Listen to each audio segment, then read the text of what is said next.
Hello, everyone. Welcome to December Delights, Guernica's winter book launch. My name is Anna, and I'm the publicist here at Guernica. Today, we're excited to present 8 brand new titles to you by our extremely talented authors and editors.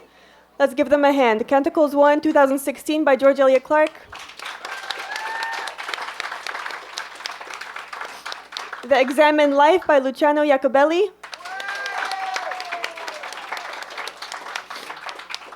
Mankind and Other Stories of Women by Marianne Ackerman. Tidal Fury by Brenda Clews.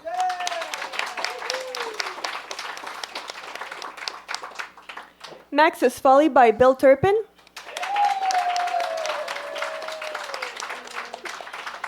Maniac Drifter by Laura Marello.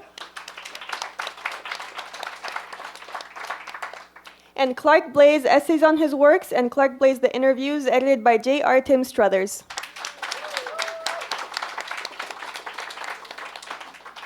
We're extremely lucky today because Clarke Blaise himself is here with us at the front, and he'll be saying a few words as well. So a big welcome to Clarke. We're so happy you could make it out.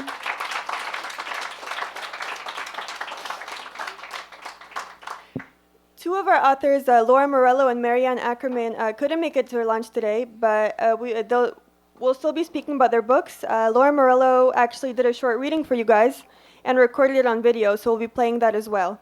And we're very pleased to have John Goddard, a Toronto author and former Toronto Star reporter, here to read from Marianne's collection. We're also very lucky because Brenda Clews, who is not only one of our great poets, but also a video wizard, is recording the whole launch for us today. So we'll make sure that it's available on our social media sites and on YouTube in the next few days. Our intern Alex will introduce our first book. Hi everyone. So our first title today is by author Laura Marello, who unfortunately could not join us today. Marello is the author of 7 novels, 2 collections of stories, a collection of poems, 2 memoirs, and a screenplay. She's been awarded a National Endowment for the Arts grant, a Wallace E. Stegner Fellowship at Stanford University, and a Fine Arts Works Center Provincetown Fellowship, as well as Vogelstein and Deming grants and writers' residences at MacDowell Colony, Yaddo, Malay Colony, and Metalvo Center for the Arts. Her novel, Claiming Kin, was shortlisted for the Penn Bingham Award and for the Patterson Award. She is currently a professor of English at Lynchburg College. Set in Provincetown in the 1980s, her latest novel, Maniac Drifter, is about Kate, who has amnesia about all her sexual experiences. She tries to help her friend, Harper Martin, when he is in trouble as a result of smuggling pre-Columbian art objects into the United States from Nicaragua. Provincetown rallies to help absolve him of the charges. As the plot unravels, Kate learns to forgive, and Provincetown's desperate factions come together as a community to help one of its members. This is a comic literary novel about friendship, trust, art, community, and forgiveness. We will now show a short video of Laura Marello reading from Maniac Drifter. And I'm going to read to you from Maniac Drifter. The sun was too bright for me. Everything around me, the railing, the planks beneath my feet, the sky, Getz's arm next to mine, appear raw and overexposed. I looked down into the water and tried to forget myself. The glare was almost blinding, and soon that was all I could see, a bright, luminescent silver that slid and shifted rhythmically with the motions of the water, lulling me, tempting me into abandonment, so that when the upheaval came, just the slightest lifting up, the gentlest pressure on my arms and legs, then the soft, quick falling. It was almost imperceptible, and I lay floating naturally in the water, just as calm and absent as I had been looking down into it, the happy silver glare all around me, the gentle lapping about my ears, like contented murmurs, a purr of oblivion. If I had thought about anything then, lying in the current with no notion of danger or death, I would have known that this was oblivion, and oblivion was the peace and satisfaction, the rest from longing and desire, the surfeit I had been seeking all along and had never found until that moment. The shouting brought me back to consciousness. I looked up and saw the boat at a distance, the tiny people at the railing in their bright colored shirts. waving and shouting killer whale, throwing ropes and life preservers into the water. They looked precious, the way Provincetown looked when the boat had drawn away from shore. I looked up at the sun. I did not want this, the noise, the commotion, the running and shouting. I wanted to go away again into that peaceful place the glare had sent me, where I was finally satisfied. I stared at the sun for a while and felt as if I were losing myself again, going under, back, into oblivion. I even felt that gentle lifting as if something good-intentioned was displacing me. This almost convinced me I would return to that place, but the shrieks from the boat grew even louder. I opened my eyes, just as I felt my head break the surface of the water. I blew the water out of my mouth by instinct and looked around.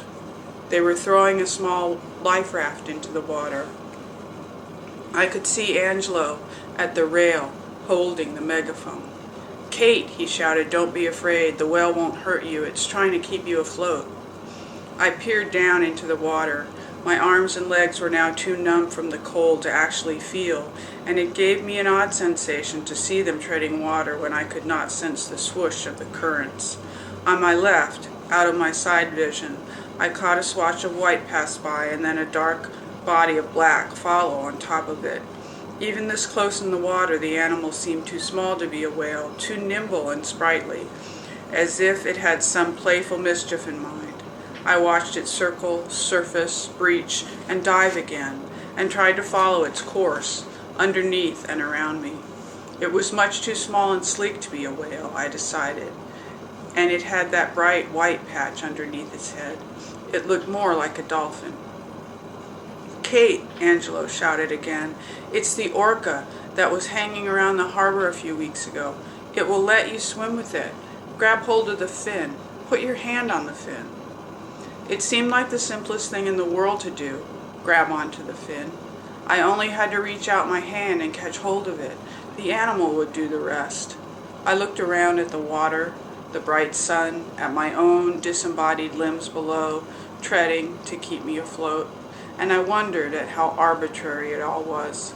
I was not sure I wanted to go back, but if I grabbed hold of its fin, the dolphin would take me. And if I did not, the dolphin would just go for a swim, expend its mischief. While I tried to make up my mind, the dolphin circled and the tourists yelled from the boat, and Getz climbed down a ladder into the raft to come after me. In the end, it was not really a decision. They weren't going to allow me my oblivion. All I did was reach out my hand, and the dolphin took me. Thank you. Next up, we have John Goddard reading from Mankind and Other Stories of Women. Longtime Montrealer and frequently produced playwright Marianne Ackerman was born in Belleville, Ontario. She has an MA in drama from the University of Toronto and studied French at the Sorbonne. Her 3 published novels include the bestseller Jump and her new comedy Triplex Nervosa, the first of a trilogy called Mile End Days and Nights, premiered at the Centaur Theatre in 2015.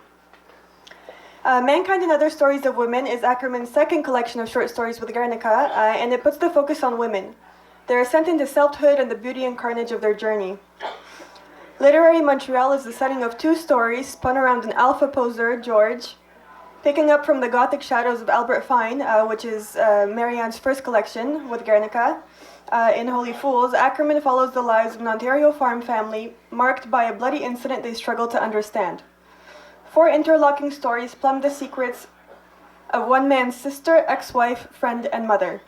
Sardonic and often funny, these tales follow the byways of aspiration and self-deception, casting light on all. Elise Moser, author of Because I Have Loved and Hidden It, described the book like this. A pleasure to read. These clear-eyed stories of women's lives are told with no romantic haze. Intelligent, beautifully crafted, spiked with humor. And we're very happy to welcome John Goddard to read from Mankind.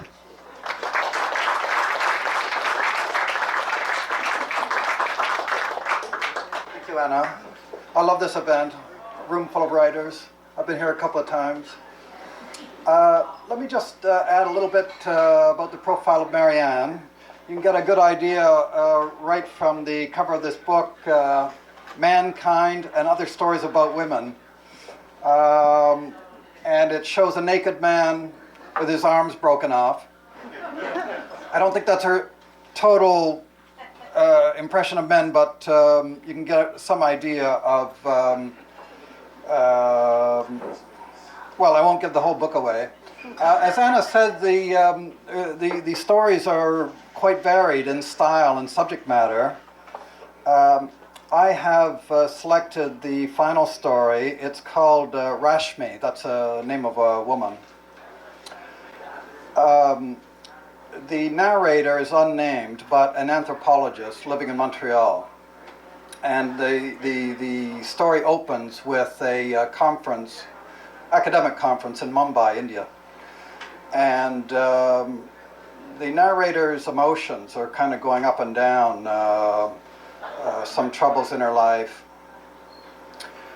But the conference is very successful. She's won a prize, she's got a publishing contract, and she decides to stay on for a few days and see a bit of the city. This is where I'm going to pick up. That first day and night, alone in my hotel room watching television, felt much like the dark time after my husband's death. I forced myself to get a plan. As an anthropologist, I've developed a preference for social interactions, which may be why I put myself in the hands of an independent guide who was also the sister of the guy who ran the newsstand near the hotel, because I couldn't bear to do anything as simple as jump on an air-conditioned bus. Her name was Rashmi. She was my age. Her rates were reasonable, her knowledge of the city profound, eccentric, sadly critical, but loving. Through Rashmi's eyes, the clash of poverty and wild luxury, the speed, smells, colors, the noise, the relentless din of car horns, roaring motors, screeching crows, hawkers, were all part of the elaborate work of theater. And weren't we envious, those of us born on the outside, grateful for a glimpse into this older, wiser, magical drama of existence? I'm just going to skip over a bit. So our narrator has a good time in Mumbai, seeing the city with Rashmi. And at some point along the way, she says to Rashmi, if you're ever in Montreal, come and see me. So the narrator is sitting in a lecture hall one day and gets a text saying, I guess Rashmi's, some problems in her life have developed. And she says, can I come and see you now? And the narrator says, I love spontaneity. Sure, you can come. And she does. The moment she unzipped her suitcase at the head of on the bed of my spare room is one I won't forget. A cloud of Indian smells escaped. I will cook for you, she declared, taking out a huge plastic bag full of colorful pouches, every shade from the hotter spectrum of spices. Red, orange, brown, yellow, gold, sand, plus whole cardamom pods and nut-sized peppercorns. My apartment soon filled with kitchen smells. She worked as if on a mission. Tentatively at first, a mild curry, which I praised. After that, she let herself go, rummaged through my cupboards of pots and utensils, making lists of things she needed from the Indian stores along Jean Talon Boulevard. I've never spent so much money on out-of-season tomatoes, but then I'd never imagine they could taste like they tasted under Rashmi's touch. I'm skipping over a couple of paragraphs as I go, just to tighten it up. In Mumbai, she had taken me to a Jain temple, explained that the sterner followers avoid all root vegetables because microbes are damaged when they're yanked from the earth. So strict is their belief in non-violence toward living things. She wasn't a Jain, but her respect for their codes was strong. When she presented me with a sumptuous mutton dish, I sensed disgust and insisted she take meat off the menu. From then on, we ate vegetables of many colors and textures. Scads of chickpeas, lentils, nuts, beans, unnamed grains, and peppers red, green, yellow, and very hot, always swimming in pungent sauce, sometimes smothered in yogurt to quell the fire. But I got used to it. I looked forward to meals, refused to spoil my appetite by nibbling on empty calories. I lost weight. I've never felt cleaner, more energetic or happier than during the months Rashmi cooked for me. Like most women, I sometimes wondered what it'd be like to have a wife. Someone to do what I had done for my husband, meaning everything that had nothing to do with his work and organizing distractions so that he could be better at his work. My fantasy wife would be like Rashmi, intelligent, quiet, industrious, cheerful, and mysterious. The story goes on, but I'm going to leave it there. Thank you.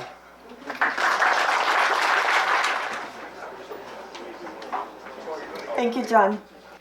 Next up, we have J.R. Tim Struthers and Clarke Blaise, who will be presenting two books, one book of essays on the work of Clarke Blaise, and also a book of interviews, 18 interviews, which compiles conversations that Clarke Blaise had with a variety of authors and readers, including Brian Bartlett, Catherine Bush, Alexander MacLeod, and John Metcalfe, Barry Cameron, Jeff Hancock, Catherine Sheldrick Ross, and J.R. Tim Struthers himself. Highly respected nationally and internationally by scholars and creative writers for his work as a small press publisher, editor, literary critic, interviewer, and bibliographer J.R. Tim Struthers has edited some 25 volumes of theory, critical essays, autobiography, fiction, and poetry, including works in honor of or by such important Canadian writers as Clarke Blaise, George Elliott, Jack Hodgins, Hugh Hood, John Metcalfe, Alice Munro, and James Reaney. Tim is the author of the first two scholarly articles worldwide on Alice Munro and has been described by W.J. Keith as probably the best literary interviewer in Canada. Together with John Metcalfe, he co-edited Clarke Blaise's selected essays. A very enthusiastic professor of English, Tim has devoted more than 30 years of full-time service to the University of Guelph, and he lives in Guelph with his bride of 40 years, poet and scholar Marianne Micros, who is actually here with us today as well.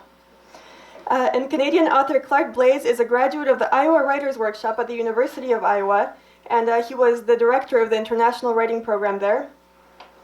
In 2009, he was made an Officer of the Order of Canada and was the founder of the postgraduate program in creative writing at Concordia University. His body of work of over 20 books includes the internationally acclaimed The Meager Tarmac, which was longlisted for the Scotiabank Giller Prize, Lunar Attractions, winner of the Books in Canada Long Novel Award, Montreal Stories, and Man and His World. He is married to acclaimed Indian-American author Bharati Mukherjee. And we also have one of the contributors as well, is that right, Tim, who will be saying a few words? The artist, Ron Shuebrook. Okay, perfect. Well, welcome. We invite you up.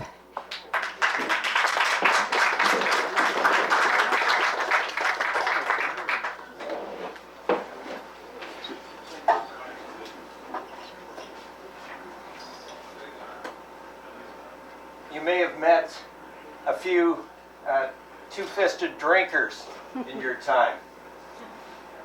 I'm a two-fisted editor. At one point in his career, Robert Croce gave an address in Italy that he later collected in his first book of essays, The Lovely Treachery of Words. In that essay, which was called Learning the Hero from Northrop Frye, Croce recalled how, as a graduate student, in the very year that Frye published his opus, Anatomy of Criticism, Croce had given a seminar presentation in graduate school on that book. And in his talk in Italy, Croce reflected that very possibly he'd been giving a version of that same seminar presentation every time he spoke in the decades that followed. Well, that got me thinking. That got me thinking back to a time in the spring of 1966, over 50 years ago. about 2 or 3 months before Clarke moved to Montreal, when I was in grade 11 and gave a speech on the topic of motivation. The topic had been suggested to me by my parents. Truth be told, the damn speech was probably written by my parents. But thinking about Croce's comment made me realize that as much as I feel that it has been my great blessing to teach and edit works by and edit works in honor of that group, including Clarke, that I call the Canadian Renaissance. As much as that has been my privilege to teach the writing of these people and to interview them and celebrate their work through various publications that I've had the pleasure of doing, that it occurs to me that maybe as a teacher and maybe also in the editorial work that I've been doing, that actually it's had more to do with motivation.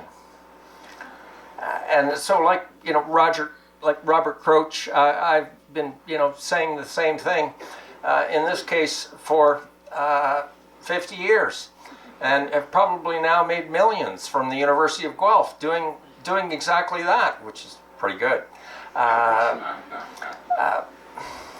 If I were to redefine the topic at this point, I think that what I would want to talk about would be not so much motivation, but the sources of inspiration that feed whatever sense of motivation you have yourself, and whatever sense of motivation that you are able to transmit to others.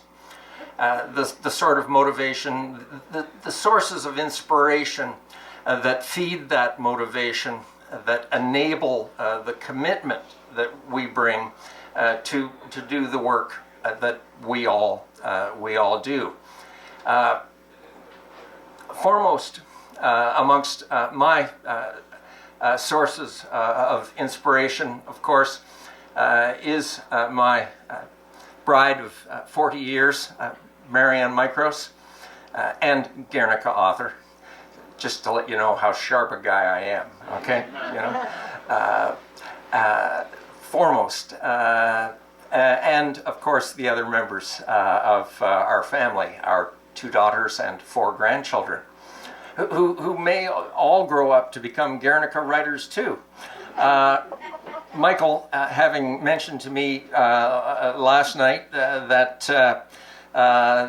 his father lived to age 95 and his mother to age 97, and that he's hoping that he's got those genes. So so he figures he's got the same genes, and so that this augurs well for the future decades of Guernica, I must say. There are so many other sources of inspiration.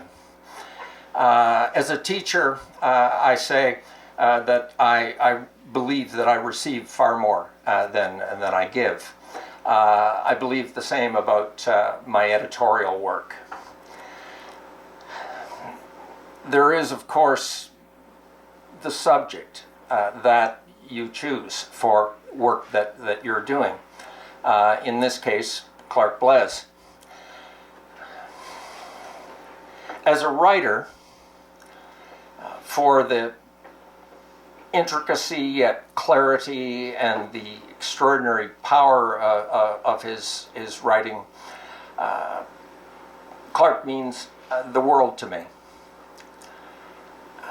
And as a man, for his valor and his generosity and his untold kindnesses to so many, he means even more. There are others whom we would both thank, including the dedicatee of these 2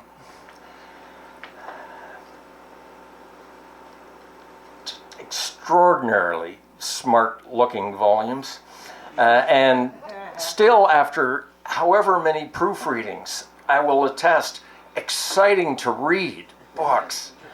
The dedicatee of those two books, Clarke's fellow Montreal storyteller, John Metcalf, who, upon receiving the essay collection, read the entire book and paid one of possibly the greatest compliment that John has ever paid to a book prepared by, a university teacher, an academic, in which he said that he read the whole book and there wasn't a single essay in it that made him want to throw the book across the room. Now that's praise from a certain quarter, I will tell you. He also asked me to relay two other points. One, his heartfelt commendation to Guernica and to Michael Mirolla for supporting Canadian writing in the way that Guernica does, and in particular through its Canadian Writers series, and specifically here, these two volumes in honor of Clarke.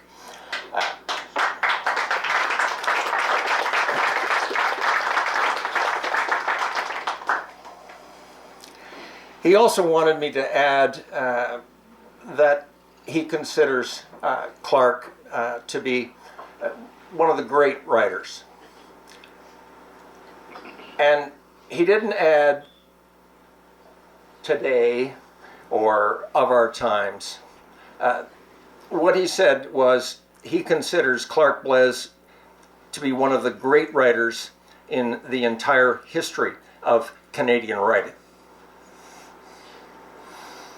And about those writers whom John praises, I will say he is never wrong.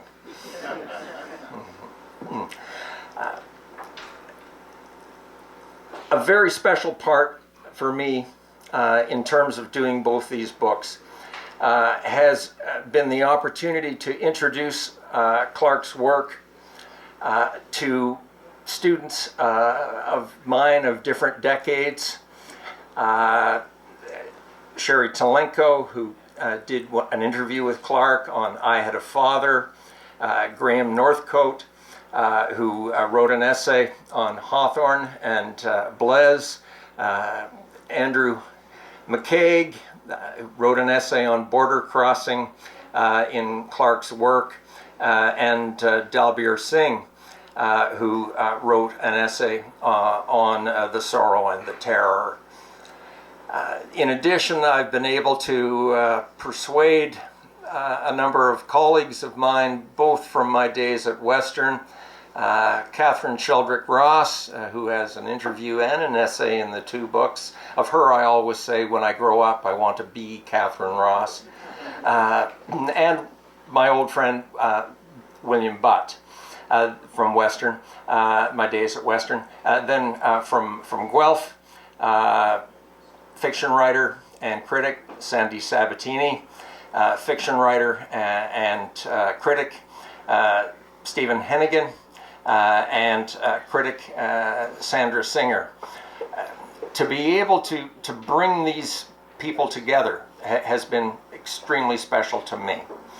And as I say, from that kind of conversation, whether it was across tabletops, such as those figured in the drawings by Ron Shuebrook, Site of Discourse number 1, Site of Discourse number 2, that appear on the front covers of the two books. Whether it's across actual tabletops, such as the ones that you're sitting at right now, or through other means, those kinds of conversations have inspired, motivated, and me, and strengthened my sense of commitment in ways that I can never properly acknowledge. Publisher Michael Mirolla is such a wonderfully considerate man. He is also extremely astute and attends to details. He found the one mistake in the essays book that I made, but I said, consider it. He also pointed it out to me so that I didn't have to go through the entire book and try to find it, because it was one of those mistakes. It was a word like silt versus slit that has no red underlining under it, so you don't know it's a mistake. But he caught it, and that's a good publisher has your back. Boy. Finally, in terms of conversations over tabletops, specifically in Guelph, my longtime friend, Ron Shuebrook, the artist, Ron Shuebrook, also former president of OCAD, without whose energy there wouldn't be the Sharp Center for Design. OCAD wouldn't have its university status, and I wouldn't have the cover art for these two books. So I am so very grateful, and would like to ask Ron to come forward at this point for speak for a moment.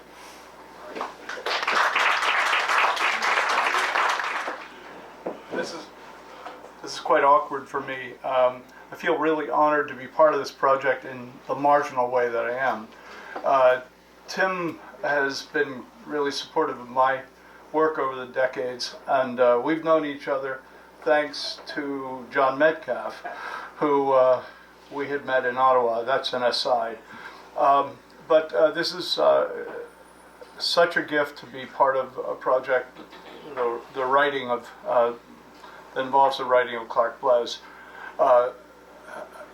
An author I admire enormously, and though he probably doesn't remember, when I taught at York in the late 70s and Clarke was there, I remember him being introduced at a faculty meeting, and I immediately tried to read everything that he's ever written. So he has been a quiet fan behind the scenes. Final reference that Tim was so generously made about OCAD. Those images are in part derived, they're tiny ink drawings that I used to do and have done and carry on doing that were stimulated by the really great architect Will Alsop. And as we were developing the collaborative process that you can see the result of a few blocks from here. And Will's practice as an architect is always to collaborate with the people for whom he's going to design, though he has a very large team. But he always used to say, this is all part of what happens around tables. The whole history of culture happens around tables in some way or another. The discourse happens around the tables.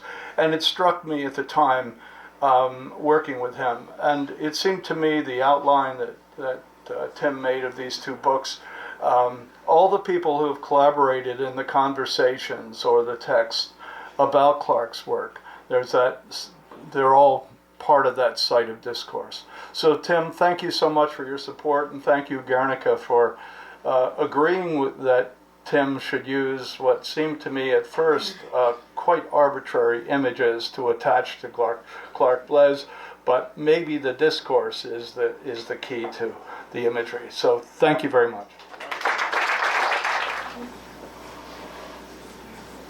Well, thank you, everybody. This is a special gathering because it brings together a book about me by people, in many cases I didn't know, who were behind me, as Ron said. And it's a book about my feelings about literature and about writing and about what one person can say about the world. So it's an inside and outside kind of a book, these two books. You have to buy both, of course, to get the full effect. I always look forward to any attempt, any invitation to come back to Canada. I have a vast family in Winnipeg, and that's where I go usually. And I have a fairly good family in Toronto, who I don't think are here tonight. And I have a large family in the Maritimes. So all of my family, and on my father's side, which is all French, they're in Manchester, New Hampshire, and have never left.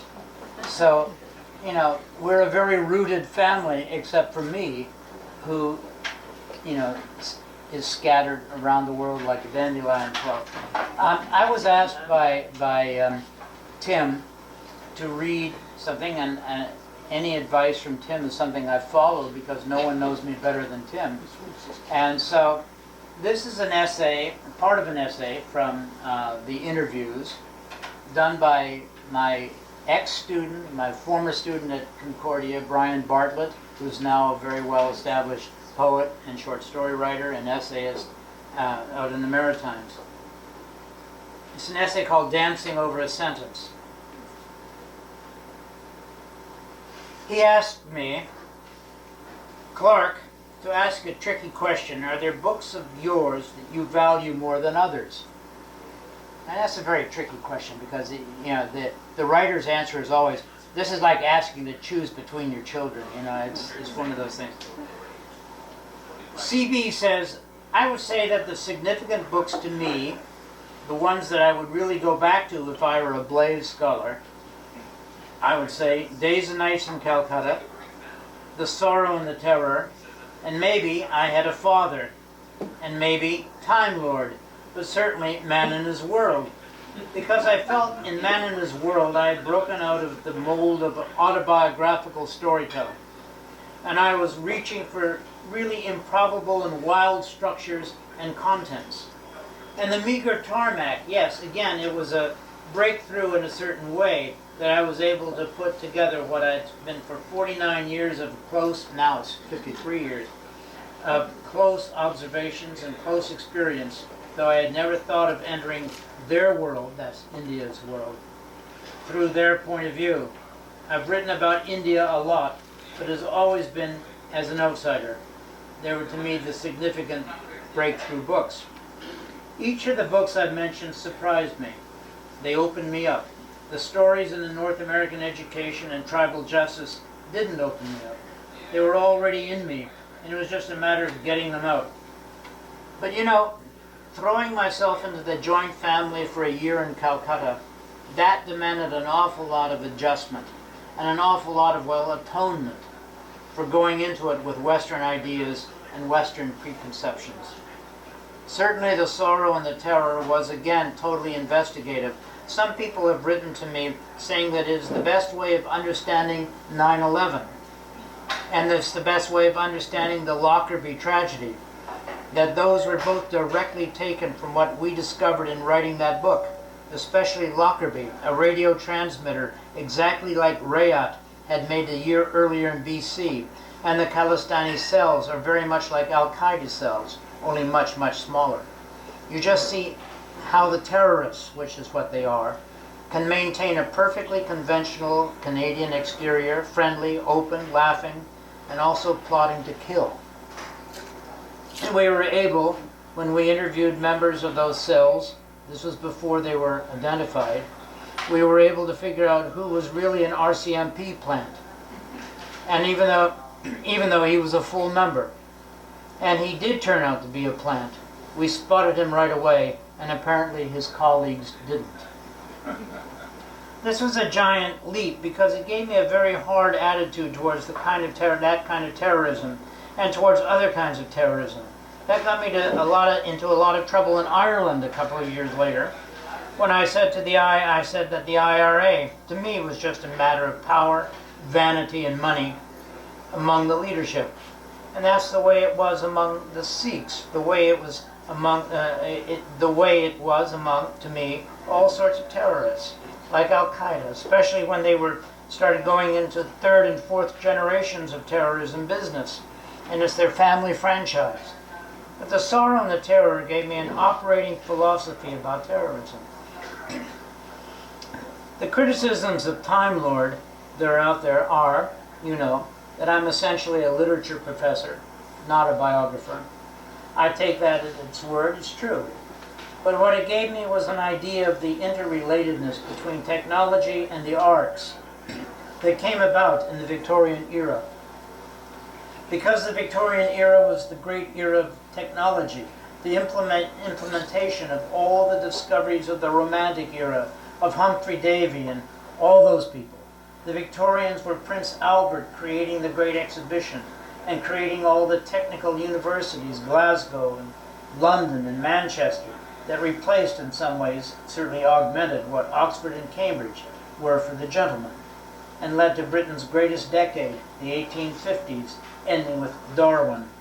Thereafter, the long decline, because all the other European countries started doubling and tripling their investment in the universities.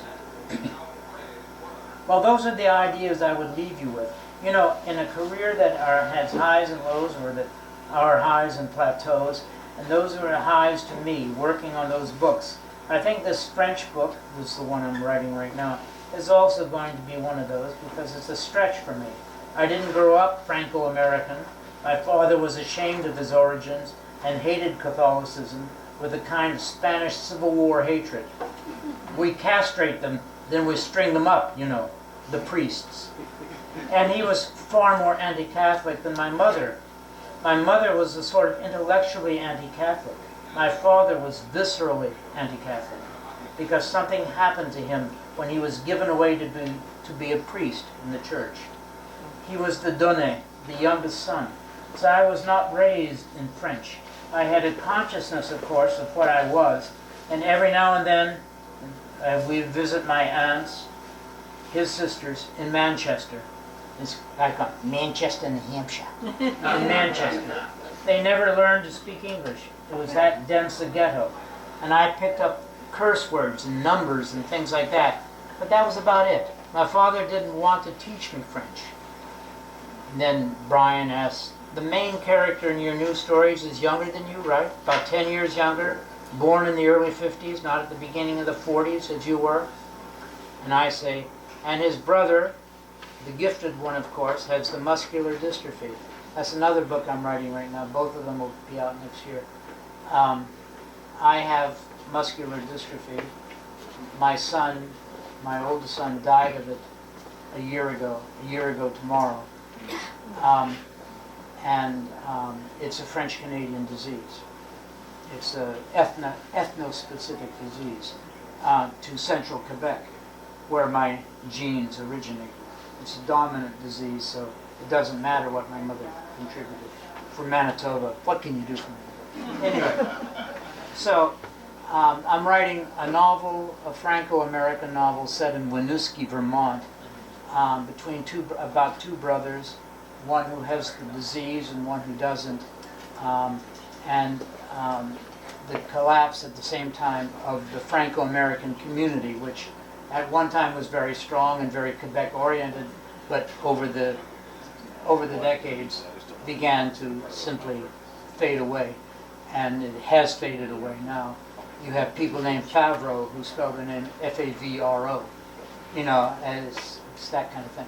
And the other book is about the genetics of muscular dystrophy and our family as it's tried to deal with his disease and my disease and all the other diseases that are part of our family that have come to claim our lives.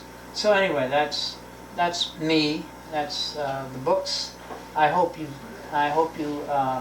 get a chance to read them. They're fascinating books, if I say so myself.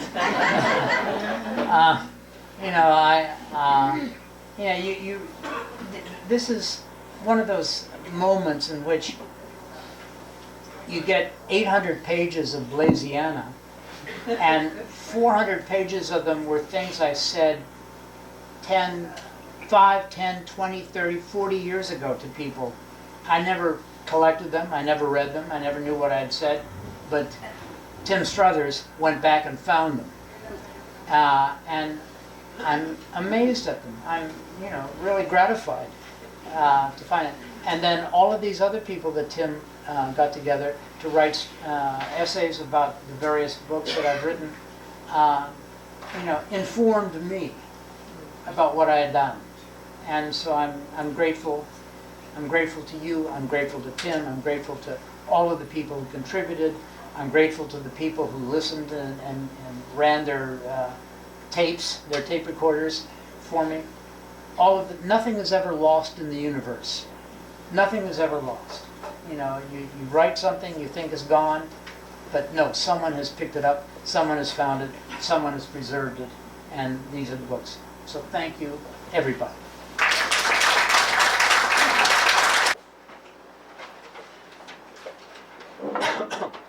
Thank you, Clarke. Up next, Luciano Iacobelli. All right. Aside from being a good friend, Luciano has made a name for himself actually as one of the most visible poets, visual artists, and publishers in Toronto, serving both as a co-owner of Quattro Books, home of the novella, and sole owner of the Lyrical Miracle Press, well known for its handcrafted poetry chapbooks. He himself is the author of numerous chapbooks, several plays, and a quartet of full-length books of poetry, including The Angel Notebook, Painting Circles, which is published in a bilingual English-Spanish edition, and Book of Disorders. His 2011 collection, Book of Disorders, is described as examining the very substance of poetry to discover that when language is dysfunctional, when it is broken and no longer tethered to its use and practicality, it is free to rediscover its own basic textures and possibilities. In 2015, he collaborated with Jens Kohler and Roberto Mara on a project called the Emu Dialogues, described as a literary cult named after a bird improvised from the spare parts of other birds. A bird that never flies because flying is a cliche. A book for anyone who was ever asked the question, why is an orange? And answered, because ice cream has no bones. The Examine Life, the book that we have, is Luciano's first poetry collection with Guernica, long overdue. This is a collection of poems, concrete poetry, and illustrations that unearths the lyricism buried deep in the language and ideas of Western philosophy. It tinkers with that lyricism, bends it, crafts it into a multi-shaped, multi-voice, dynamic poetry that succeeds in capturing thought in transit as it crosses both the heart and mind. As Luciano points out, not only the heart, but the mind sings too. And sometimes the two sing in unison. So here he is to give us a poetic taste of what an examined life is all about. Luciano.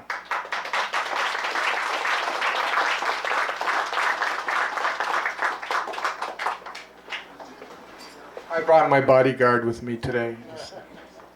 Thanks, Mike, for taking a chance on this book.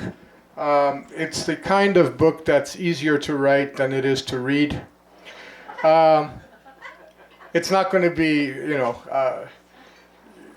running off the shelves immediately because there's a lot of experimentation that goes on in this book, especially at the visual level and also with the tinkering with language. The book is essentially my relationship to Western philosophy. In it, I riff with most of the major philosophers from Plato to the postmodernists. It's like I go into the department store of thought, take inventory. Even though I don't shop there, I like to know that the ideas are there, in case I need one. The piece I'm going to read today is for two voices. Actually, Jens is not my bodyguard.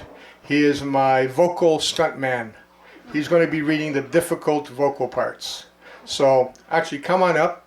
And so the piece is for two voices, and essentially the inspiration for this was Fear and Trembling by Kierkegaard, which is focused on the story of Abraham and Isaac. I'm not going to go into the story of Abraham and Isaac. I think most of us know that one. And it also, as a counterpoint to that, a book by Hegel called Phenomenology of Spirit. So they're the inspiration for these two voices, although there's a lot of distortion and I don't know if I totally represent their ideas, but that's not the point. It's to write poetry, right? Okay? So we're just going to read this one section from the book, and that'll be it.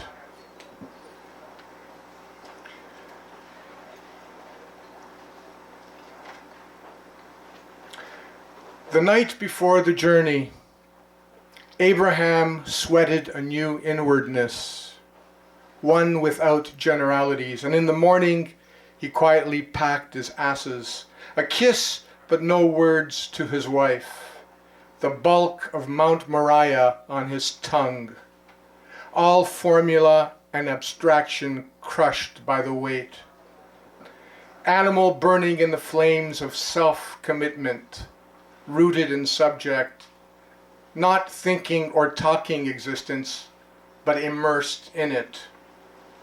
To speak would be to croak in a personal swamp, to leave normal talk and immigrate to tongues. He saw only specific things that morning, not fields, but individual stalks swaying in the wind. No path, but a moving eye under him. Killing Isaac would be a hollow act. There was no longer any son to kill. The parental and filial roles already dismantled. Father and progeny already cancelled in his merciless subjectivity. Spirit aims for a future without lines or angles, movement striving towards non-movement, the square and the triangle, arguing but creating the circle, having none of the corners of what came before, is growing consciousness, the spirit's desire to photograph a non-event, the very whole that is the source of all participation. And for this beautiful paradox, all the massive devastations are necessary. Clash of wills, photographed violence, the archived spirit, filmed history, framed in its evolving physique, narcissist, adolescent, kissing its own biceps, huge David form slaying the formlessness and composing neatly the bombed buildings, the fallen walls, the empty quiet ruins posing for the lens, tourists standing between Roman pillars or the quiet battlefield. The empty concentration camp is spirit scanning itself, struggle, digesting struggle, observing one limb black, the other white, fighting. Forward the autobiography of spirit acted and the performance complete. Spirit thoroughly cinema, the disappearance in the movie theater, watching its former appearances.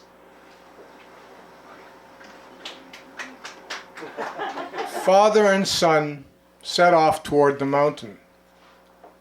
They arrive and tremble in the preposterous dark. In the morning they walk silently up the rock, the father driven by a writhing passion for nothing possible, climbs a promise he'll keep. He is aged by the impending sacrifice, the filial artery opened, drained, the father's new face not trusted by the son. It is a cliff loaded with suicidal leaps into a lawless void. It's the end of fatherhood. Reason, no words, knife, decision, action, blood. Matter, is distance traveled by spirit, inward, journeyed, outward, thought extended into space and time, is how long a thought travels before it becomes thoughtlessness. The goal of matter is to outwit its own mass, to disappear. Look closely at a photo and notice the stillness. Is the invisible come full term, greater and lighter than the image, frozen in the absolute gaze of spirit, staring back from timelessness where it fully knows its roundness? The current, flowing, self-aware home, coming the return from self-imposed exile, from appearance, birth, death, decay, the evolution process unprocessed, all shapes dismissed, spirit with no nature, the art existing but not the art object, no marble figure chiseling its actualization, but realized bird flying without wings, ingested by pure flight, is future. The end of simple moments. Man and boy eat a silent breakfast, while the mountain and its complications expects them. Before father departs with son on a 3-day journey through the obliterate terrain, he packs the asses, goes in, places his lips on his wife's cheek. It is the kiss of an emptying vessel pouring out a son's death. Though spared the sacrificial blade, the boy will be killed by the father's detachment. The old man's leap into a whole thought. The whole thought's leap into him. Focus of pure spirit. The new, more perfect state, tossed to and fro amid the accidents, perishable, nature's exhibitions, manifold self-repeating play, ennui, inducing via conservatrix, spirit self-warring, otherwise always otherwising, not peaceful, goal, stern, working in the dark toward agonized philological monuments, languages, speech, history, the fragmented, transcended random cubes and squares, grazed on by the poetical genius, lively of images, is to sublimely surpass itself all and annihilate outworn connection. Abraham commanded Isaac to go with him. By his father's voice alone, the son knew not to expect what's expected of fathers. For the mountain had summoned Abraham. The fruit was being called back by the branch. Nature had changed its nature. Abraham had stuck his finger into actuality, tasted it, asked, how does one lift bitter complication off the tongue? Feet smoothing the stones, the whole thoughtful consideration underlies nature, yet dwells far away from it as an operation, a nourishment, a goal, energizing mental visions shaped into phenomena, but neither the sun nor the planets have any consciousness that they are pushed by reason, and every passion, too, is rational thought with current and undertow, the abstract, materialized spirit converted into methodical flesh. The unfolding spirit always awaits its sequel tendency toward a central point, seeks its unity in exceeding itself the way matter wishes only to become antimatter. History wants catastrophe to pound flesh into self-awareness, to make the tongue speak, far forward silence, disappearance, voice verging towards indivisible spirit strikes the set. Vast altar of the imagination has been aiming at sacrificing itself. The glittering knife offered all to the elevation, and all was returned. Abraham jumped into eternity, and eternity jumped into him. If I could stop him on his way home, I'd look for holes in his face, peep into what he knows. I'd look for bumps or marks on his skin, for the braille and hieroglyphic of his leap. But most likely nothing would be demonstrated except his fascination for the dead animals by the roadside and the children playing around the crows and the decay. Gloomy satisfaction.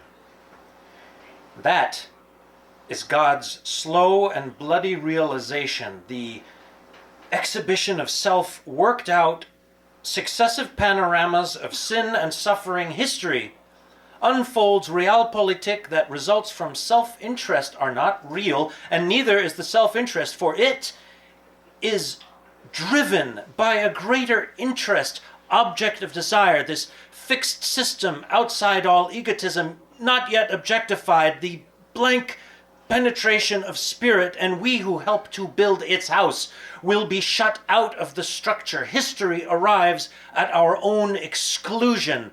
God's will is slaughter, bench.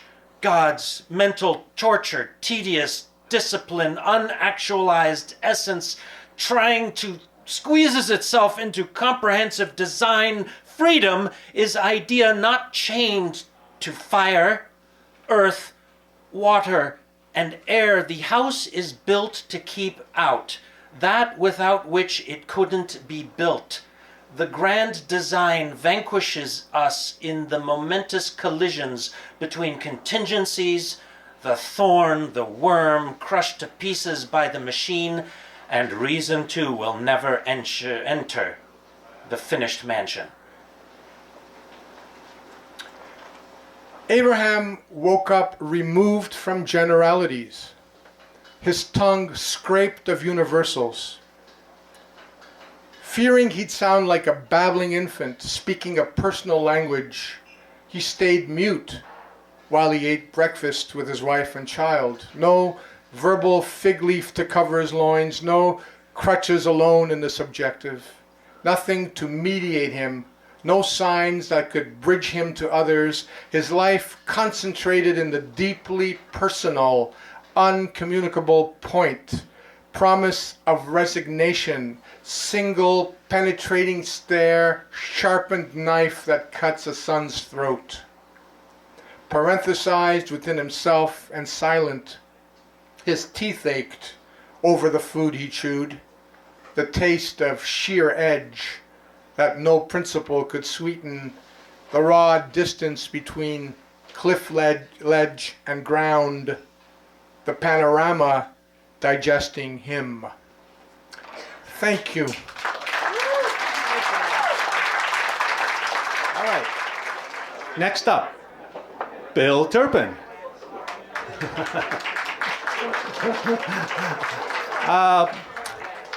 For the purposes of full disclosure, as the politicians like to say, I have known Bill Turpin since the days we worked together on tabloid journals in the 1970s. This was a place where reporting the news basically meant creating it. Such as the time our wonderful editor by the name of Johnny Vader, who came long before Vader, put a guy in a wheelchair on top of Mount Royal in Montreal being pushed by a woman in a pillbox hat. Atop a blurry photo, a headline to the effect that JFK was alive. And that sold over 1 million copies that week, all right? All to say that this was a hotbed, a laboratory for the art of fiction, a place where you could let your imagination run wild, which has often led me to wonder why it took Turpin some 40 years to write his first novel. However, from the moment Max's Folly crossed my desk, or rather monitor, I knew I deserved to be part of the Guernica family. This was writing that was not only innovative, fresh, and funny within a story that was unique, but also a writing that had a heartbeat to it. That combined elements of satire with a passion for exposing wrongdoing and coming to terms with home truths that we all have to face, at some time or other. On top of that, Bill turned out to be that 1 in a million writer who is both easy to work with and who sweats the details. Of Max's Folly, Silver Donald Cameron says, A journalist adrift in time, a cast of wacky characters, an astute writer who deeply enjoys language. What's not to like? Max's Folly is a delight, worldly, quirky, droll, and utterly engaging.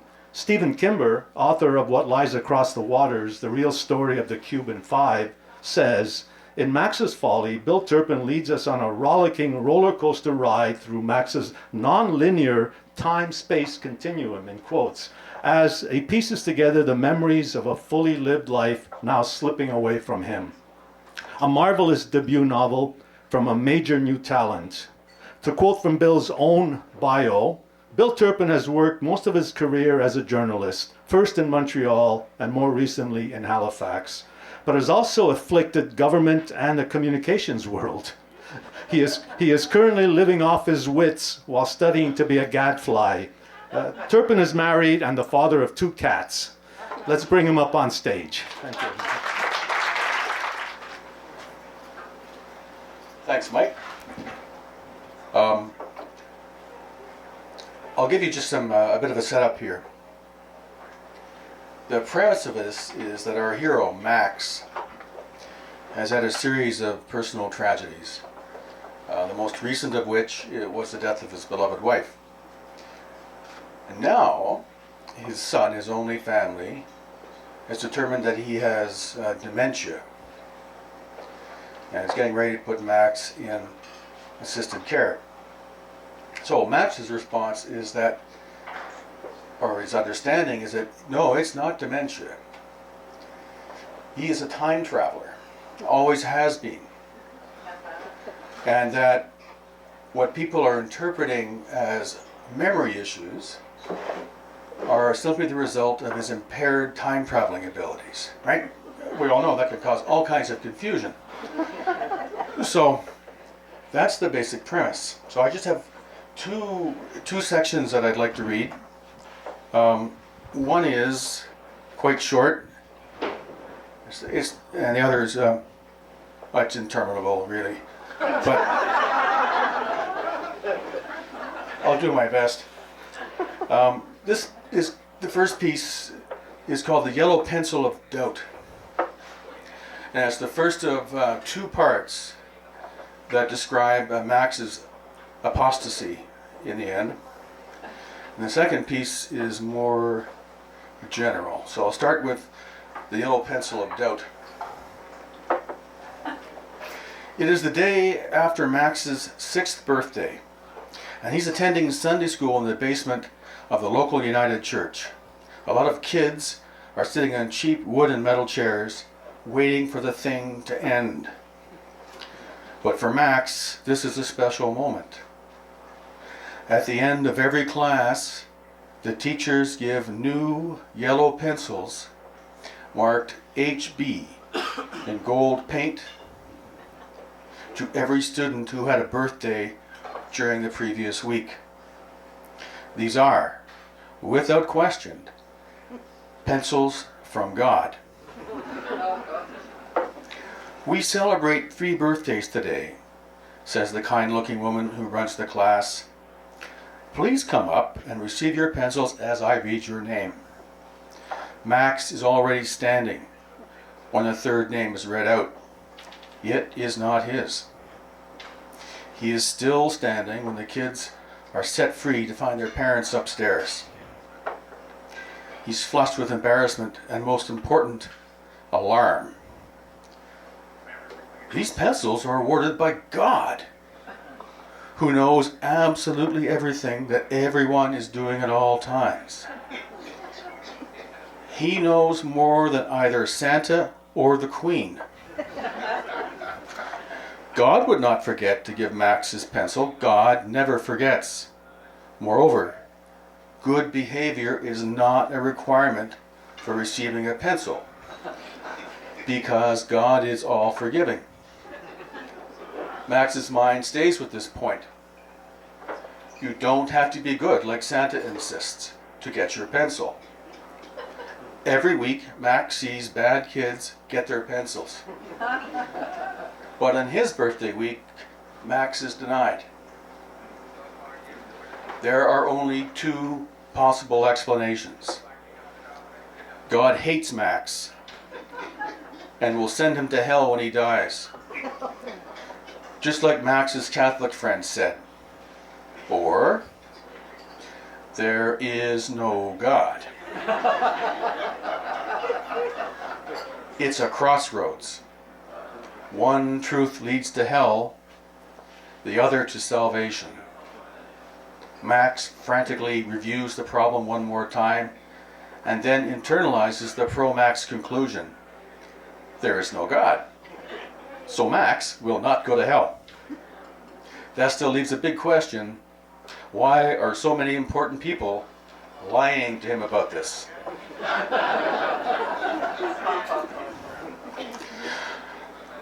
So, I mentioned that Max was a time traveler.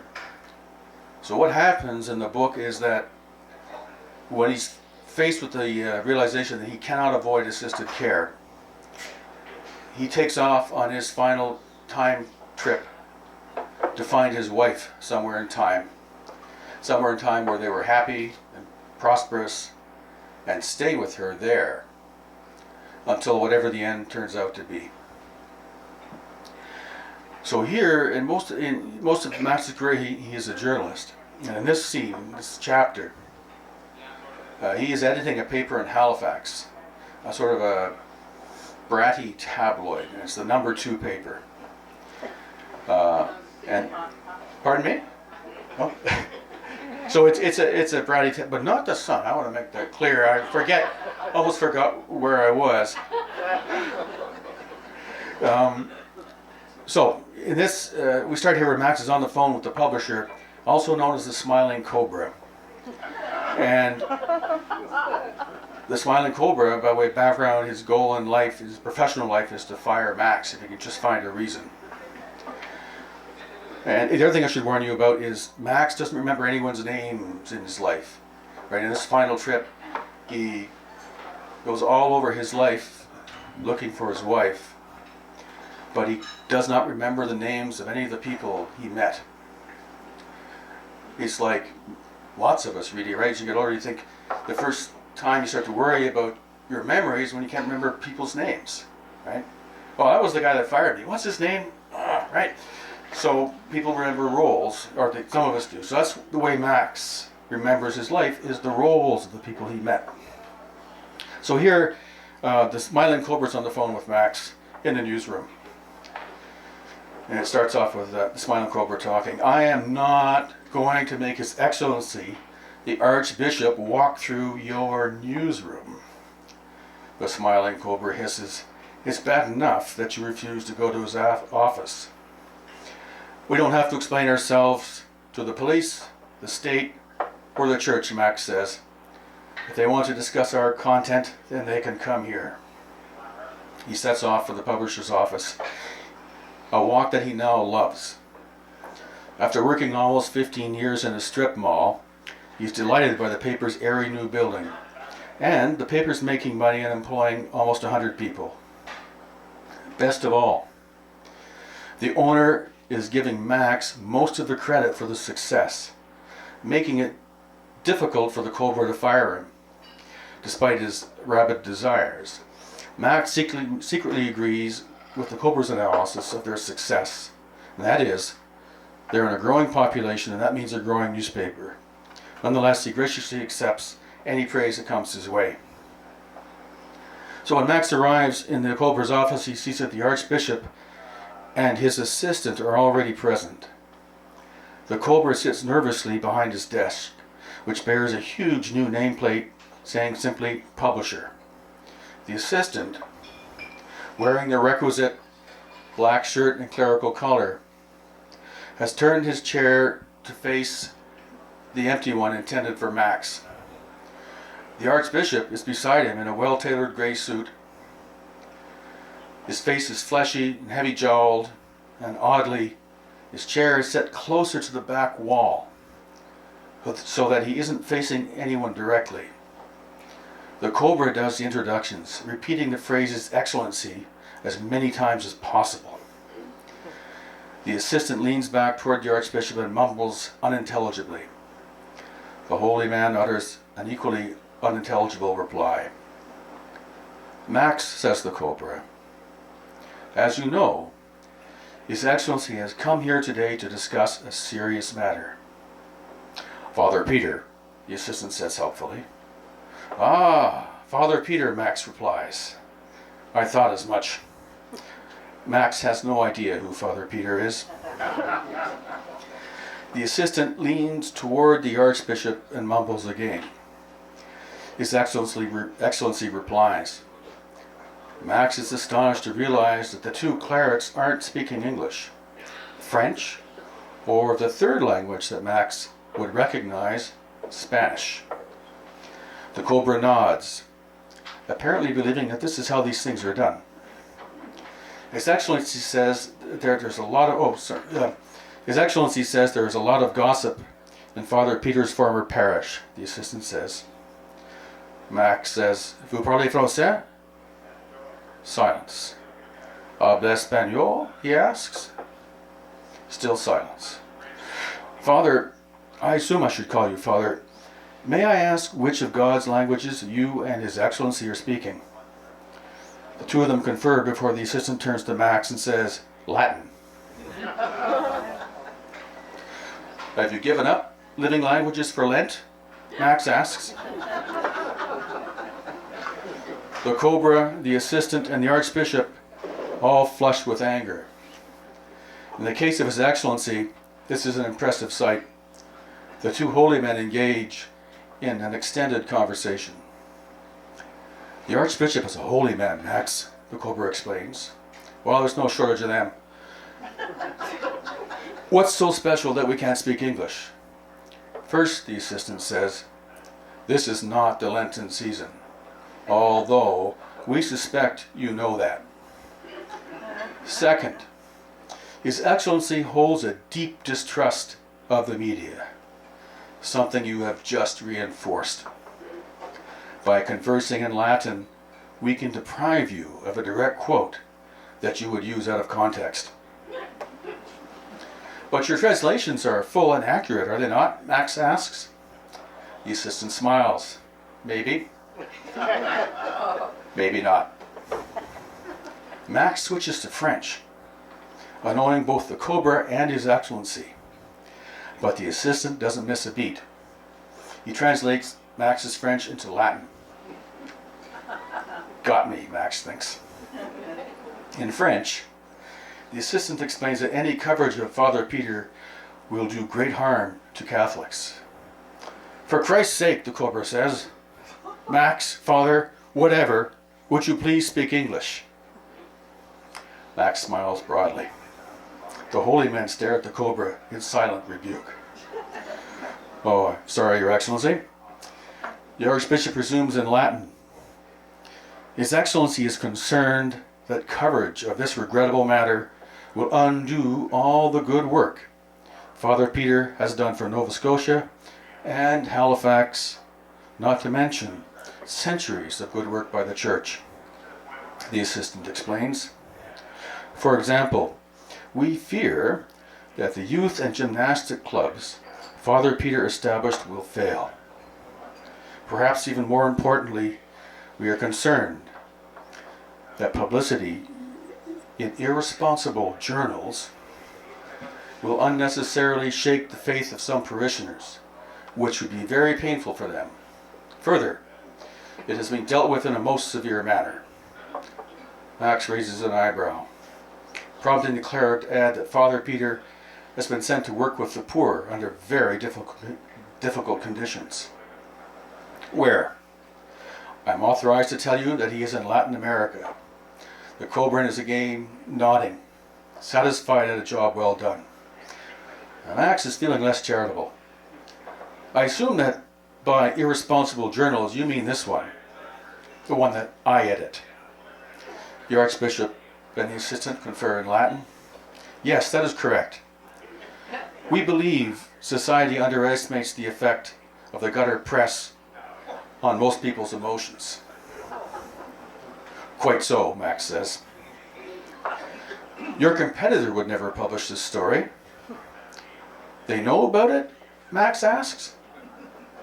They have known for some time, the assistant replies smugly. Both of the holy men wear the approving smiles reserved for newspapers that know how to cooperate for the greater good. Again, the Archbishop speaks through his assistant. We Christians have a saying. It's God's job to comfort the afflicted and afflict the comfortable. Are you a religious man, Max? When I was 6, says Max, my best friend explained that we couldn't be friends because I was a Protestant and would burn in hell. And then there was an unfortunate incident with a pencil. Since then, I have not been noticeably religious. How about you?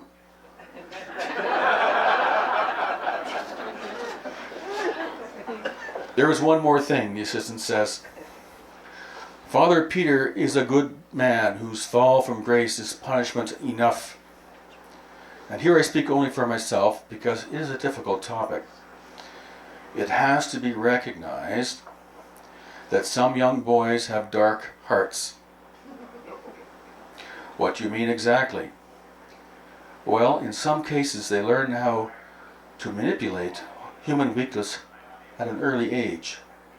And they can be seductive.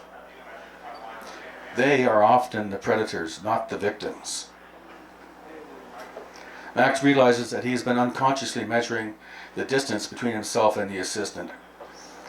Half a step would put him well within striking distance. Yes, he says, hoping the assistant can hear the malevolence in his voice. We all understand how seductive these young slatterns can be. No adult could be expected to resist their wiles. The Archbishop goes red, apparently on the verge of summoning the devil. He whispers to the assistant who relays the message. You so-called journalists are not careful about what you say and write. You don't worry about consequences. If you are not careful, you may come to regret that.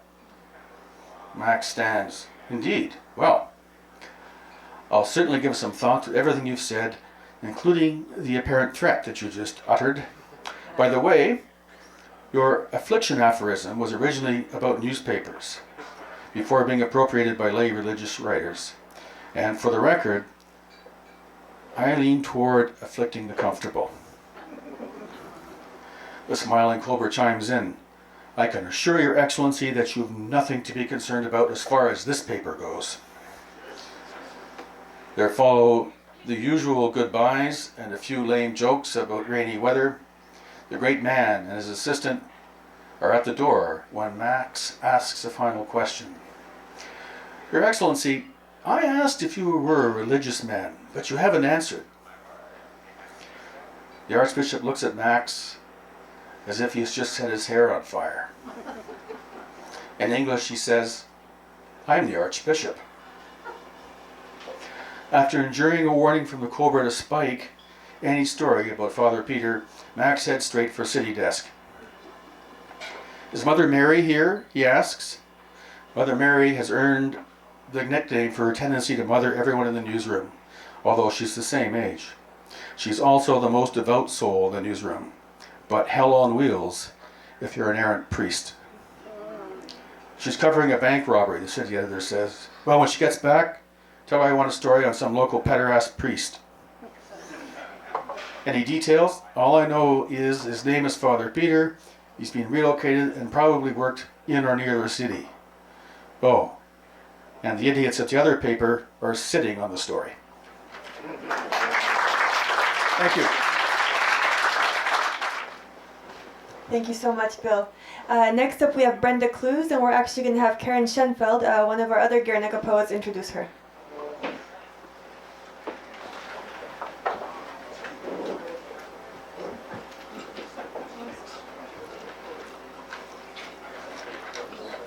Well, the word multi-talented is often used very loosely these days. But I would say that that word multi-talented honestly describes my friend and colleague, Brenda Clews. She is a multimedia poet, visual artist, dancer, videographer, and impresario who pursues all of her endeavors with aplomb. She's very well known on the Toronto scene for her readings, dances, and exhibits, and she's very greatly appreciated for running the poetry and music salons at which many of us here have read and performed. Luciano's Lyrical Miracle Press published her chapbook, The Luminist Poems, in 2013. Today, I'm greatly honored to be introducing Brenda. I met her several years ago, but then we realized that we had both been published when we were students at York University in the same journal by Irving Layton. And I think that if Irving, who is also a friend of Leonard Cohen's, so they both have passed away, I think if Irving could be here today, he'd be sitting there like a very proud father to see that one student, myself, is introducing Brenda Clews. So please come up here, Brenda, to read from your newest book, Tidal Fury. So thank you, Karen, for that wonderful introduction. And hello, everyone. What a great crowd, and I'm so honored to have my book, Tidal Fury, included in this roster of terrific writing by terrific authors. Tidal Fury has been a long time coming. I wrote the first draft during intense months in 2006, and then it sat in a drawer until 2013 when Guernica accepted it. Much of the artwork is from the same time period or close to it. And the book is really a paean to coming out from under, breaking free of entrapment, speaking our own voices, learning how to silence the critic within so that we may give of our vision, our poetry. It is a book composed of many styles of writing: poetry, prose, theory, epistles, and even half of a telephone conversation. And it's a book, I hope, to inspire you to write yourself, however you may, to break down forms of what the forms poetry can take, in that our poetry, because we are each poems, our poetries can be expressed in myriad ways, and go for it. Be raw with some polish. Be your own creative muse, and you will understand when you see what I'm going to do when I say be your own fierce creative muse.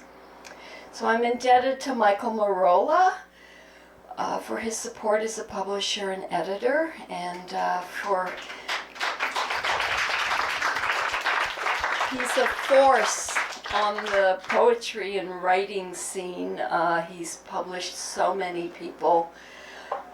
He's brought fine writing to public attention, and I'm in such admiration. And my dear friend Luciano Iacobelli, who launched a book this afternoon. It was fabulous. He's another wonderful publisher on the Toronto scene. And he's very supportive of writing and painting ventures, including mine. And this has helped me to show my artwork and to publish. So I'd like to thank him. And I'd like to thank John Otten for offering a wonderful blurb back cover, and for his support as a poet friend, and for the collaborations we've done and are continuing to do, because we put in an application for the Honest Ed's show in February.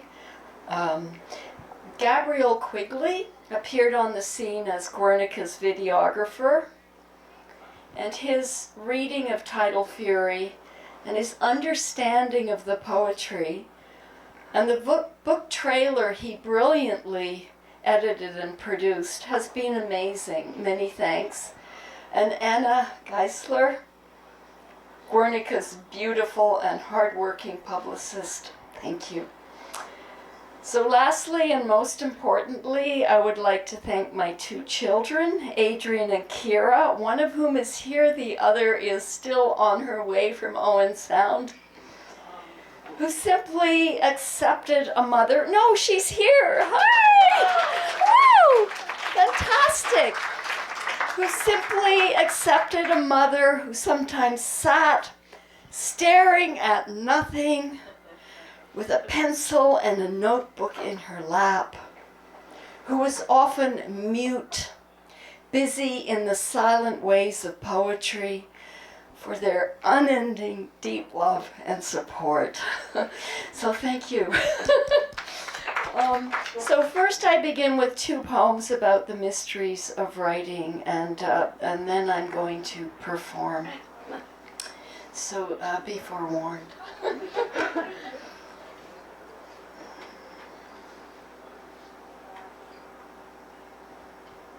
Writings of who? I seek who allows me to write. In the sunlit corridors, perhaps, my eclipsed twin, who answers through this writing.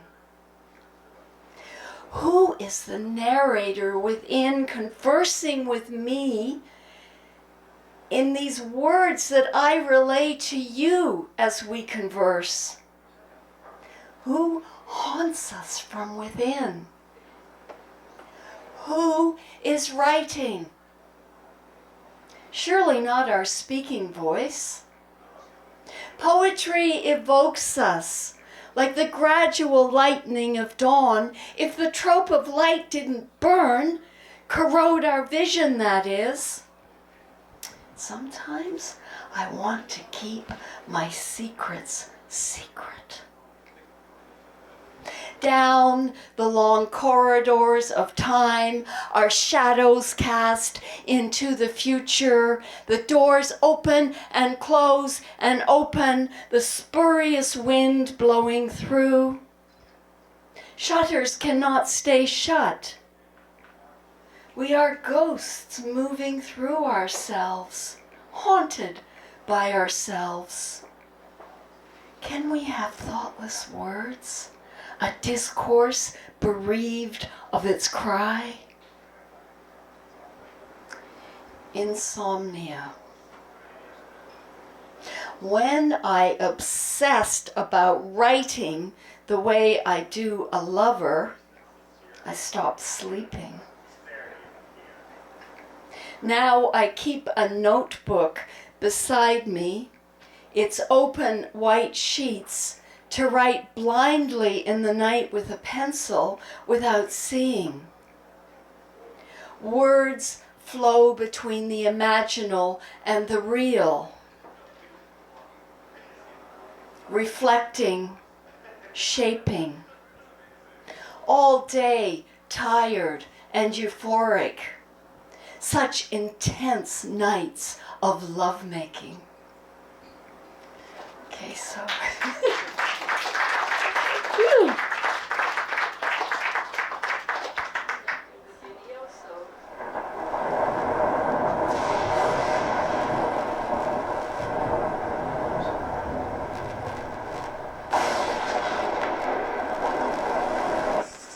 On the beach. I see her on sea walks, in her long black skirt. She gazes out to sea. Grief on her face, wet from the spray of the rocks that she stands on, and something indefinable, lit from within, but subtle, like sunset spilling out of her eyes. But the coast is empty. I don't know who I am.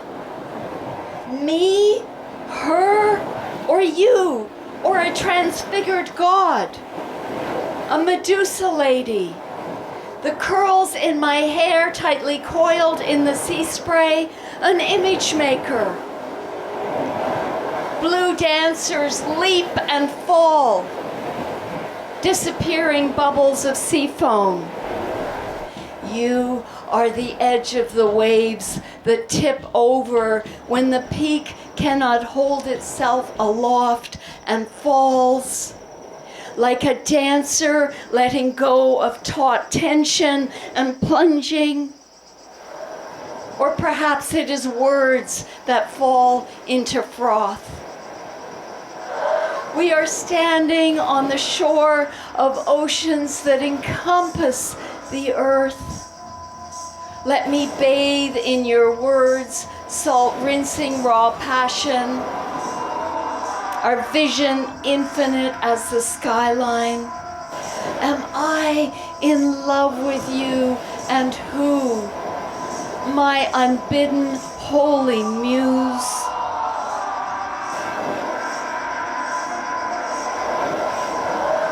The Medusa. In this emotional storm of words, she who turns life into art with her gaze. Flesh becomes stone, pigment, pixel, celluloid. The immortalizer who kills us. I weep on an altar of rainbow serpents on shed skin. The coils in my jewel-studded hair cut a mass of deathly serpent eyes. Muse. Medusa is my muse, and her snakes appear everywhere. Grammars. Monsieur, you are a reference outside the writing for whom the writing was written.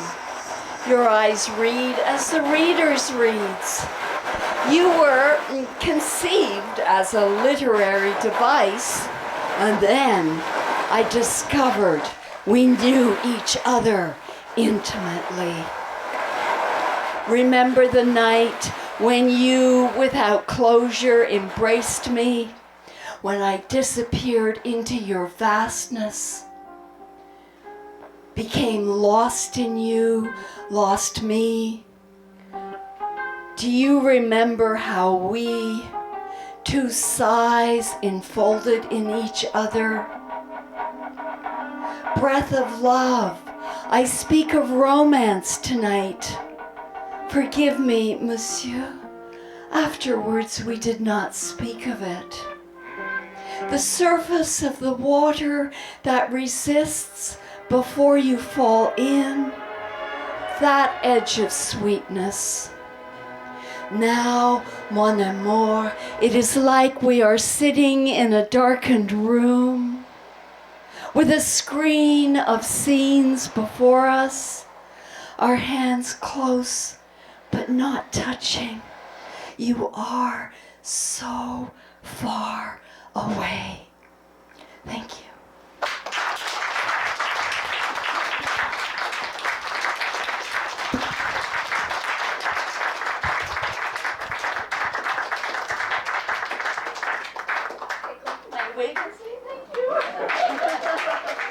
Thank you, Brenda, for that insanely wonderful and vibrant performance.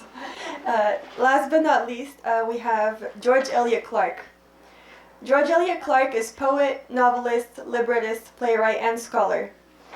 An Afro-Cadian, he has won national and international awards for his poetry. Currently Parliamentary Poet Laureate, Clarke is also the E.J. Pratt Professor of Canadian Literature at the University of Toronto. Canticles I is George Elliott Clarke's epic work in progress. It's the first in a tetralogy, and the first book, which is this one, was actually split into two books because originally it was over 800 pages. So today George will be presenting the first half, Canticles I 2016, and in spring 2017 we'll actually be releasing the second half, Canticles I 2017. Book one of the Canticles puts into dialogue as dramatic monologues those who fostered the transatlantic slave trade or who demonized the image of the Negro in the Occident, as well as those who struggled for liberation and anti-racism. In this work, Dante can critique Christopher Columbus and Frederick Douglass can upbraid Abraham Lincoln. Elizabeth Barrett Browning can muse on her African racial heritage and its implications for childbearing, while Karl Marx can excoriate Queen Victoria. Paul Watkins described the book like this: "These canticles abound with polyphony. Clarke echoes slave and imperialist debates that stretch back to Cleopatra, provides new voice to Marie-Joseph Angélique and Phyllis Wheatley, and revises and reworks history with the powers of a firebrand poet in full control of his craft. As spirited and incendiary as Ezra Pound's careless cantos, Canticles is a manifesto that tells us, howling, screeching, testifying, rhyming, that poetry makes things happen, and that it has as much to tell us as ever." Please give a warm welcome to George Elliott Clarke.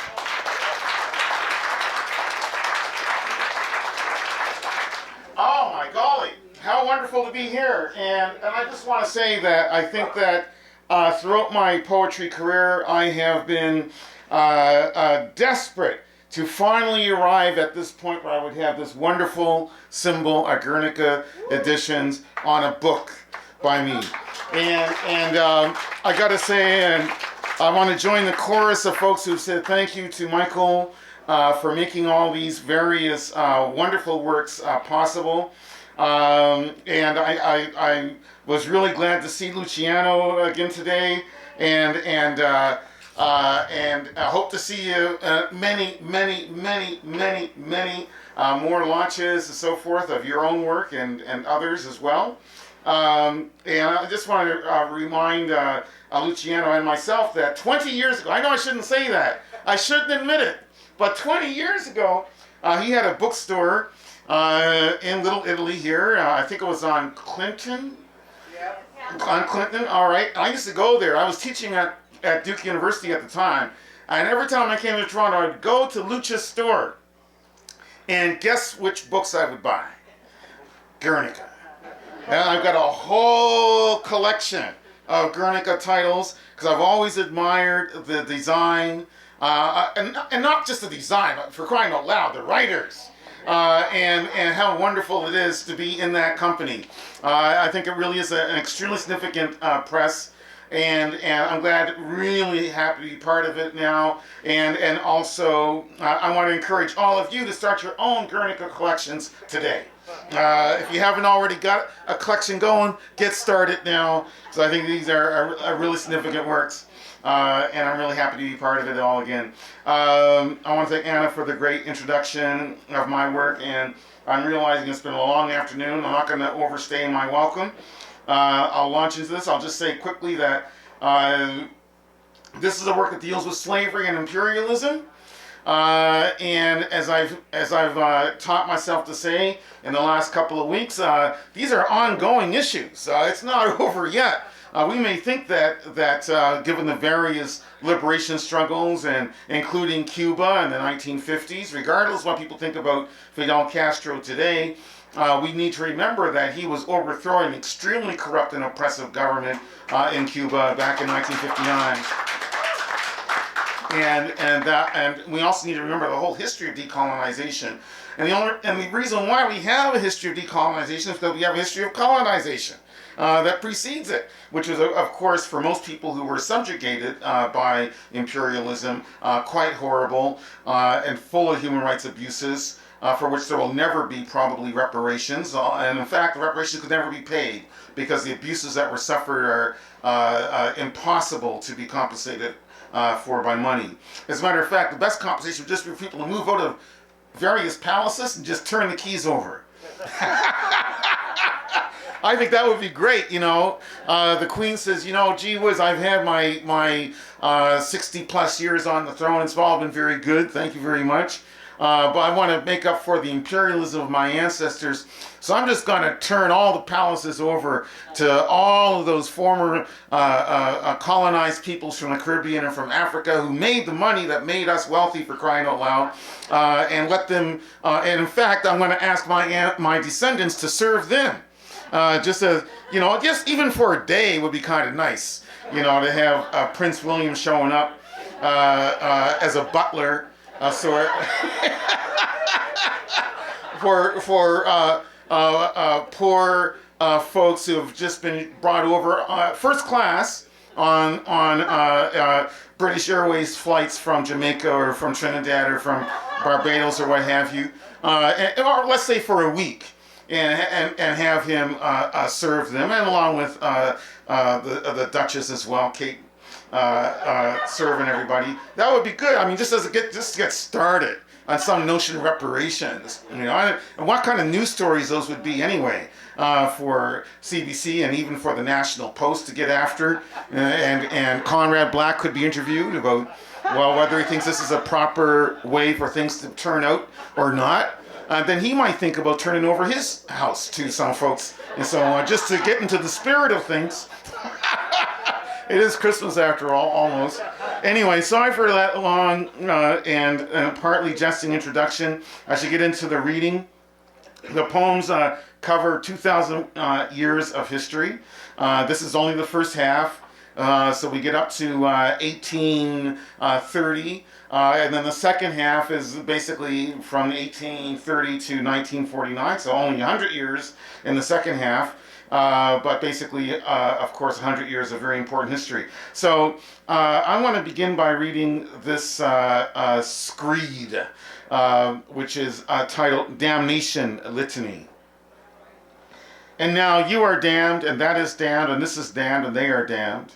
Whoever they are, however virtuous they are, the damned farmer damns stones, for he plows up gravestones, a damnable crop, and the damned wino virgin feels fat snakes plunger her sex, shaggy as an unweeded garden, and the damned backward gutter angels, imminent cripples, simpering in taverns, drunk all night pretty hours, and drunk every slam down dawn, are damnably, teetotally tipsy due to childhoods of collapse, and lapses of nerve and or judgment, and their spunking in strumpets laps, and the fevered romantic poets damn their licking of lies, their tubercular odes, their tear street sonnets that don't heal but madden, their twilight tinted ballads that unmask them as being too Frankenstein ugly for amnesty. If their face value is honesty, damnable still is each bombed out mouth. Next each smoked out sex, damn their tunes, cracking open their skulls. Damnable are sleepwalkers among pews, damnable are shameless sham preachers. Damn disgraceful it is that doves bash against church bells and drop down dead. And damn every slave's blue-printed, finger-printed ass and every slave ship's most venomous molestations. And damn the invaluable redemption of praying rapists, the best slut is damned. Damnable is excavated scum, the gold bits surfed from muck, and bankers unsheathing pitiless daggers. Damnable is the horse dissipated into glue. A slimy skank writhing in a ditch, a man axing her as he likes, both are damned. Damnable are scholars who vampire their subjects. Damnable are assassins' memoirs. Damned is that taxing load of cranks, the legislature. So was dredged up the Bank of England, so was dug up the Bank of America. Damnable, enterprising slavery, luster-destroying slavery, the never-temporary insanity of imperialism, all come to the concussive conclusion. Damnation. A stone broken off a cave front, the rupture wounding a messiah, sees crimson spilled down, damnably. Next obscene insects cavorting, damnably. Damnable are our sins. Damnable is the long end of the short life. Damnable is that screwdriver twixt your thighs, the dark lead transfixing, poisoning, and damn your shriveled, unshrived lips, and damn your unrefurbished household, and damn your truckling to homicide, and damn your chopped up fingers, and damn your ruinous, murderous wine, and damn your night elongated, dawn extinguished lamp, and damn your bad, bad, bad, bad blood, and damn your Atlantic that's sheery, and damn your sea shade gall-broken shells, and damnable is the shark wolfing down your legs. Damnable are the yellow-toothed Caucasians. Damnable is milk drawn off from maggots. Damnable is whiskey as dull as water. Damnable is a stove used as a confessional. Damnable is the confessional used as a urinal. Damnable are clanging coins, hissing meat. Damned will be the oinking ass and the neighing dog, and damned are Rashidic lions, and damnable is a nun's sex tighter than a keyhole, and damn all Puritans who shake, ejaculating, sobbing. Damn the bow lashing a fiddle. Damn the yellow moon that's green cheese and banjoed blues. Damn Democrats, undone, whimpering. Damnable is the rain's violent sorrow. Damnable is clouded over silver. Damnable are panties, springing tentacles. Damnable is lightning flowered from soil. Damnable is the stab wound, masquerading as a scratch. Damn the volcanic excrement of tyrants, just what their economies are founded upon. Damn all those who confuse the great chain of being with the food chain. Damn all law books unused for heating brothels. Damn saints who die by gallows and not by guillotine. Damn presidential advisors and presidential Jezebels. Damn the aquatic cemetery of the Middle Passage. Damnable is the nasty fucker who shits on a wound. Damn the bugger who won't squirt hot seed into a minx. Damnable is the little death that comes as quick as a cold comes on. And damned is your deviant dehiscence, just line up and manure the fields. And damn the sabotage of blue stockings, the liquidations of ladies amid pillows. And damn the sweet, digestible turds of politicians. Damnable, their jaws dripping loathing, their souls all broken up inside. And damn all those politicos who either stand on the Constitution or who hide behind the Bible. Damn all that's abnormally normal. And damn your cavilling genitalia, your brain-stymied genitalia. And damn your cavalier caca odor in Parliament. And damn your tongue you cure with leper's lice. And damn your unimprovable vocabulary. Damnable is the yellow fever, the black death. Damnable is the prevaricating fornicator. Damnable is the Republican as resolute as quicksand. Damn breath that reeks like the smell of wet paint. Damn all school picnic pedophiles and all fraudsters with delinquent accounts. Damn all juveniles who lack discipline. Break out the damned belt and use it. And damn executioners who like their prey cornered and castrated and killed, like that dog Caesar and that canine Richard III. Damned are slavery's pallid brats and freckled bastards, and damn all jolting, quaking, back-breaking bitches, and damn daylight that aches and burns like acid, and damn all insatiable goblet-smashing widows. Damn poets whom Lorca-like end in a ditch, or whom like Rilke end in a rose garden, or whom like Pound end in a gondola, or whom like Yeats end up a senator. Damnable is the insolent ipseity of the poet laureate. Damned is his semi-arousal due to Sicilian Marcella. Damnable is the rat's tongue in his scorpion's jaw. Damnable are his sermons, impudent as grunts. Let him cough up black tar and green mucus, unhealthy bits of hair, dust, shit. His epic is more broken than most. He's uncomfortable with damnation, but not unfamiliar with the deed. His prominent exhaustion damns him. His overabundant laughter damns him. His somber whining is self-damning. Damn the prison of the poem. Damn a smoky penis's imprecise negritude. Damn the raving tunes of the insidious versifier. Damn the uninhibited exhibitionist poet. Damn luminous Venus, false-faced muse. Damn the minor bards wheezing. Damn the poetaster setting language askew. Damn the tidal wave meter of mystics. Damn this epic jotted out of ink and bile. Damn the unprofitable mishmash of voices. Damn fresh silence with its black tatters. Damn every sullen phrase of my glittering voice. Thank you. That's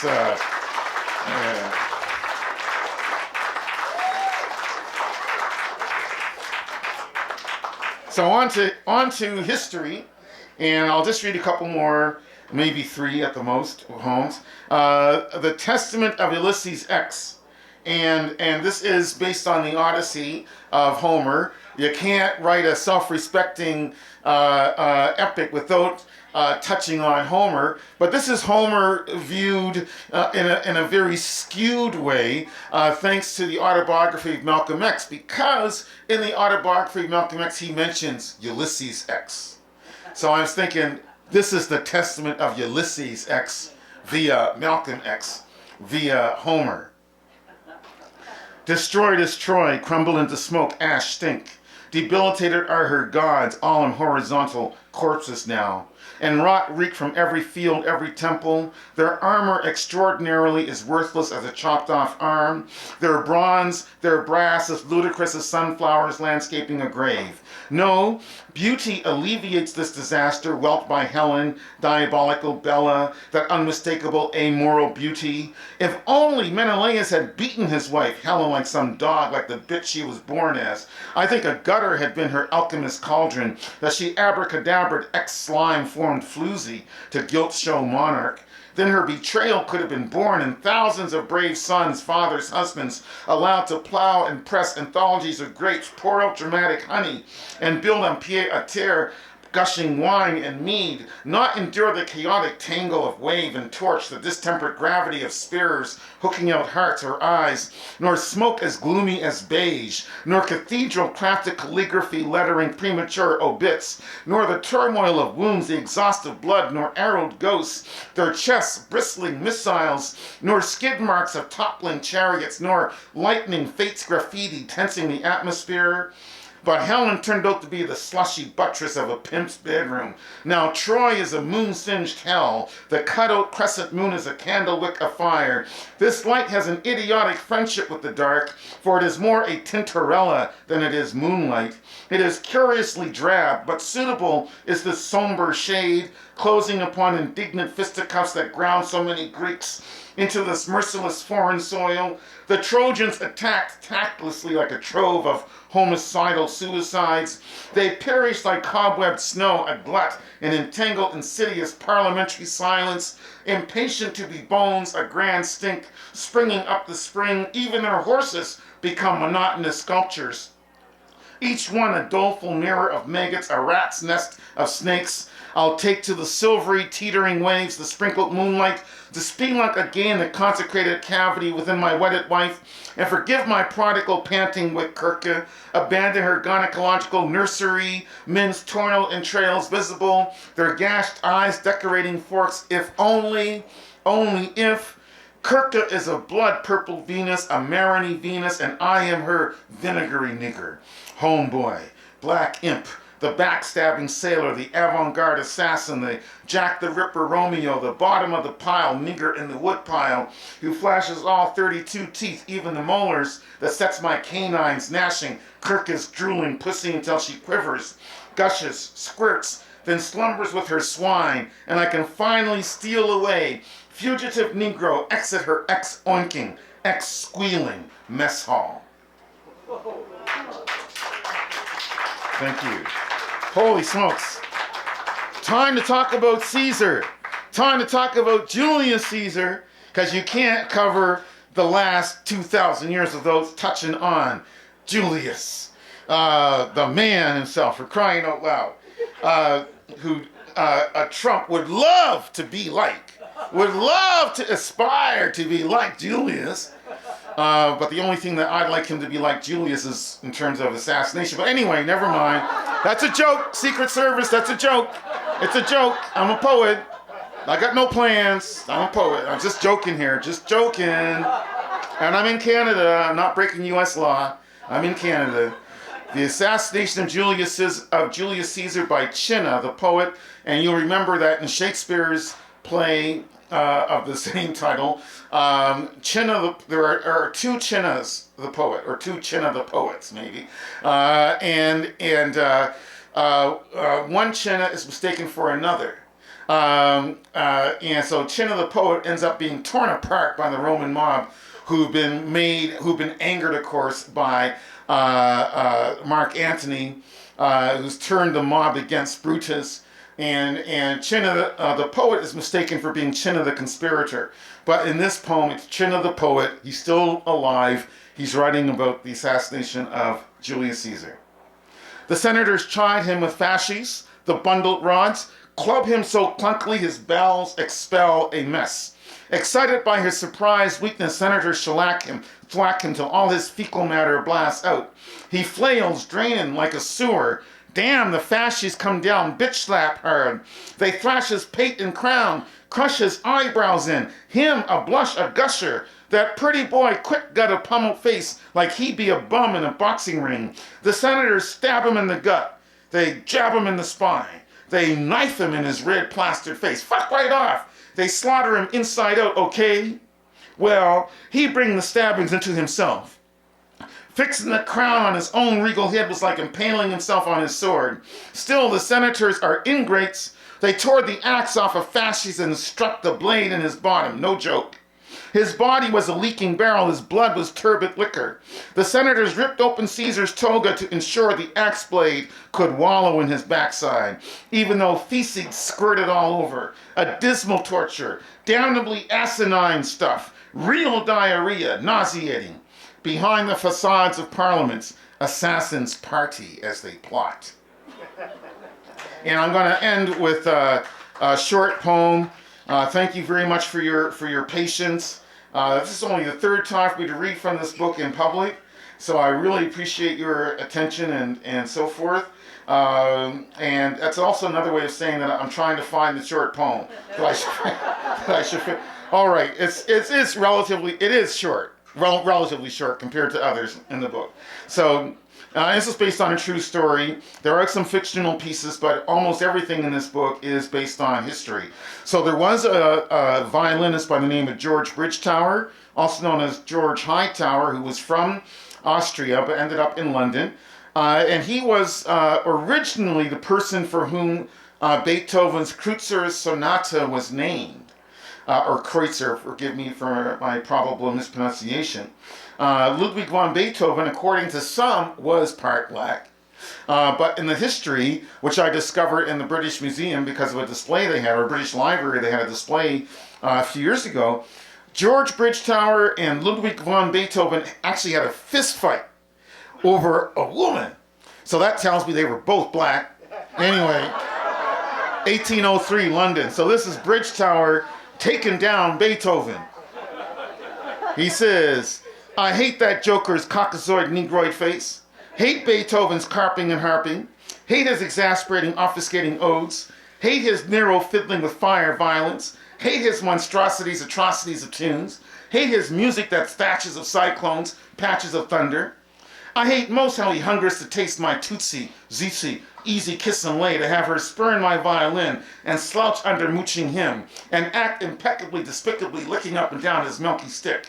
I hate Beethoven's restless keyboards, his concupiscent keyboards, his counterfeit fluency, unethical etudes that just crucify the nerves. Spikes burst our eardrums, hammers bash our skulls. I tune my violin to espaliered notes, not the black spittle of Beethoven's notes, not that brutish mumbo-jumbo, nor let that toxic licorice Creole pester my woman's euphoric triangle with his impish pimp braggadocio. His fists, incompetent at piano, are hardly handy for pugilism. I'll punch out Ludwig's slimy brains. I refuse a trio. I refuse a triangle. I refuse to play second fiddle. Thank you all so very, very much.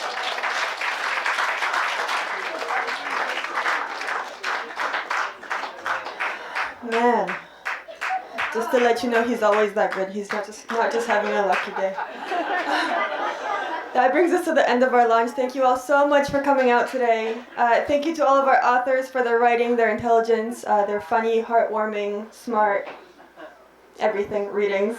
A big thank you to Sal Mirolla for photographing the event. Sal is here at most of our lunches helping out, and he's a wonderful photographer as well. So we're really lucky to have him. We'll be posting all the photos on our Facebook page and on our website in the next day or two. Thank you as well to our intern Alex for all her help today, and not only Alex has been a big help to us over the past few months, and she's been managing our social media and assisting me with some publicity tasks and things. So she's been great. Thank you, Alex.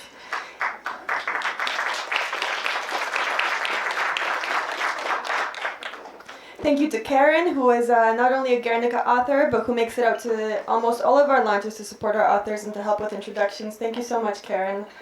Thank you to Shane as well for being our tech help for the day and for making sure that everything goes smoothly with our author videos. Shane will actually be making some video trailers for a selection of our spring 2017 titles, so stay tuned for that as well. And finally, thank you to Greg and the whole team at Supermarket for hosting us today. We've been holding most of our launches here, all of our launches for the past few years, and they're always super welcoming to us, super hospitable. They put up with us every time. So thank you to them.